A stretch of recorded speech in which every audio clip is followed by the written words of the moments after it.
वैसे तो मैं इस देश के सबसे गरीब तबकों से आता हूँ, पर फिर भी कहावतों में अन्नदाता कहलाता हूँ। वैसे तो मैं इस देश के सबसे गरीब तबकों से आता हूँ, पर फिर भी कहावतों में अन्नदाता कहलाता हूँ। मेरे खुद के घर की थाली कई बार खाली होती है, मेरे खुद के घर की थाली कई बार खाली होती है, पर फिर भी शहर में सबके हिस्से का निवाला पहुंचाता हूँ। वैसे तो मैं इस देश के सबसे गरीब तबकों से आता हूँ, लेकिन फिर भी कहावतों में अन्नदाता कहलाता हूँ। जितना मेहनताना है मेरा उतना मिलता नहीं मुझे कभी, जितना मेहनताना है मेरा उतना मिलता नहीं मुझे कभी, पर फिर भी हर मौसम में बीज बोने चला जाता हूँ।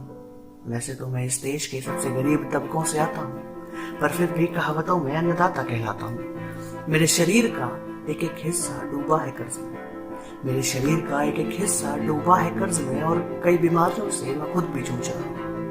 घर में 3-3 बेटियां हैं, इनके लिए मैं लड़का भी ढूंढ रहा हूँ। कई बार मन करता है कि फांसी लगाऊं और खत्म करूं ये जतन, पर क्या करूं, शायद किसान हूं ना, अपनी माटी की ओर खिंचा चला जाता हूँ। वैसे तो मैं इस देश के सबसे गरीब तबकों से आता हूँ, पर फिर भी कहावतों में अन्नदाता कहलाता हूँ। खेत सूखे पड़े रहते हैं, खेत सूखे पड़े रहते हैं, लेकिन आंखों में पानी भरे रखता हूँ।